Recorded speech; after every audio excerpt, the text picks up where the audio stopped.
Well,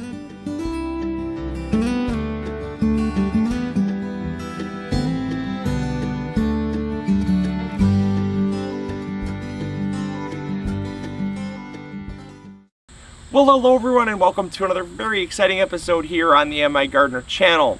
As you can probably tell by the title, what today's episode is going to be on, it's going to be on how to save carrot seeds. So it's been a long time since we've done a seed saving guide, and I've had a lot of people ask for carrots. The only problem is carrots take a while to go to seed. They take 2 years. Carrots are what's called a biannual.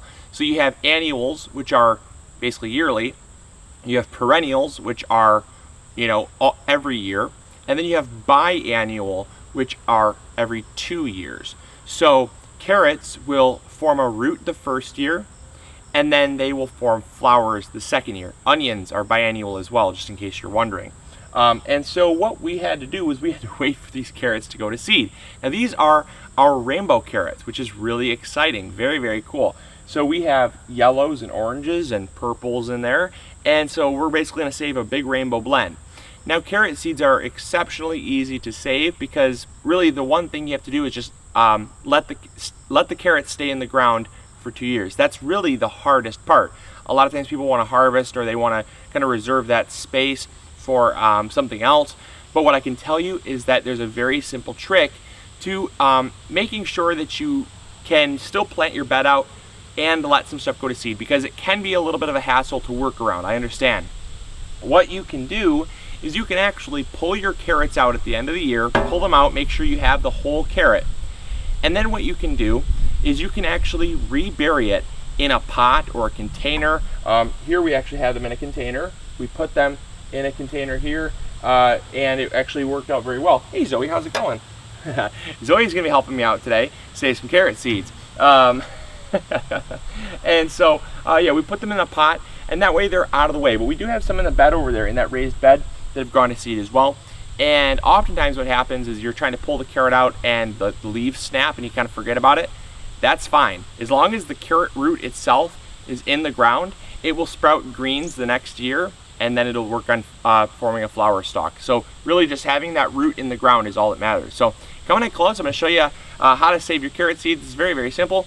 And you're just going to need like a pan or a cardboard box. I know a lot of people, they cut their flower stalks, let them dry in a cardboard box. I'm not big on that method because it brings in a lot of extra bugs that are hanging out on the stems and stuff, and I don't like those in the house. So anyways, but yeah, you're just gonna need like a pan or a cardboard box or something to hold the seeds, and that's really it. So come on close, check this out. So this is what you want to look for when it's ready to harvest. Carrots will basically have a big white flower, very round. And what happens is, as the flowers are pollinated, it's actually a giant pad of flowers.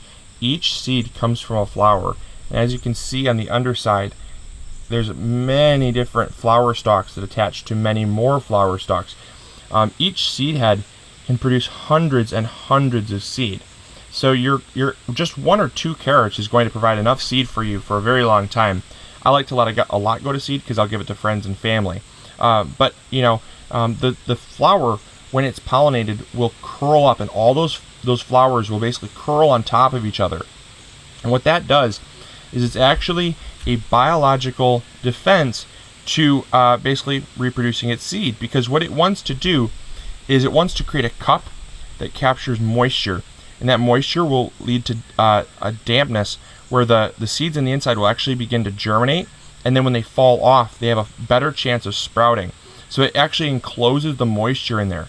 That's not our friend. That's why we want to make sure they're dry, but we want to make sure that as soon as they turn brown and the seed heads curl like this, you want to take them off. Otherwise, you're going to actually have rot in there, because they're trying to sprout already, because they want to drop and start sprouting this year. That's how they reproduce in very dry climates. And so what we want to do, because carrots actually, by the way, just a side note, carrots actually are native to Afghanistan. Very dry, very arid. So they actually have this built-in defense mechanism to reproducing. And this is just by, closing off and make sure there's not a lot of airflow in here, so that when it gets wet, it stays wet for a long time. Just a cool little tip there. So anyways, let's go save these seeds. It's very simple after that. All right, and then all we're going to do is we're simply going to just basically rough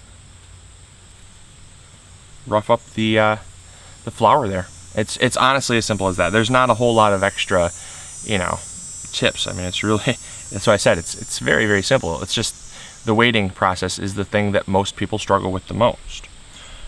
And so anyways, we're just gonna flick these off, and you'll notice that there are little bugs in here. See, that's why we don't want, I'm not sure if you can see that little bug there or not. Get out of the way. So there's a couple, there's like tiny little bugs like right there. I'm not sure if you can see it. Yeah, there you go. Yeah, you can definitely see that.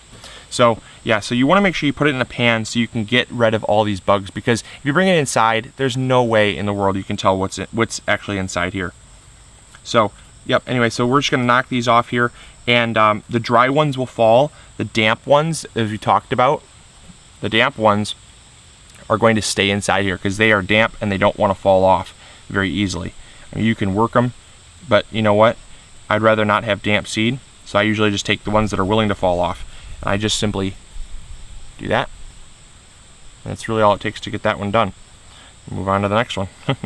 And yeah, so I'm going to be doing this for a little while here, and well, I'll get back to you when I'm all finished. We've got about, I think, 25 or 30 seed heads I counted, so we got a ways to go.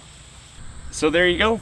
This actually was not from all of the seed heads that we had, and reason being is some of them were not totally ready yet. You want to make sure that they're nice and brown and brittle so that the seeds fall off well. If you're having a hard time really roughing them up, chances are they're not, because nature knows best. Nature wants the seeds to be super ripe and super ready and super mature, so that as soon as they fall, they can begin to sprout. That's why they stay on the seed head for so long. So yeah, you know, patience is key. But I got a bunch of the ones that were willing to give me their seed, and yeah, you get a few little twigs here and there, but pretty much it's well, not really twigs, but more or less like little flower pieces. But it's you know, it's pretty much, I'd say, like 95% seed. And if you wanted to get it further, you could probably run it through like a kitchen sieve or something like that, just to get all the little flower particles out. But yeah, there you go. There is lots. I mean, we're talking lots of carrot seed. This is easily a couple thousand, if not probably, wow, maybe like 5,000 or 10,000 carrot seeds. So I mean, I'm not running a carrot farm, so this alone would be plenty for friends and family.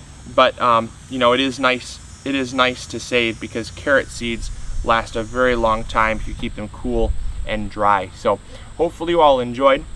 Hopefully you all learned something new. And as always, hopefully you all are saving carrot seeds and growing bigger going home. You know, I couldn't forget that. All right, catch you later. See ya. Bye.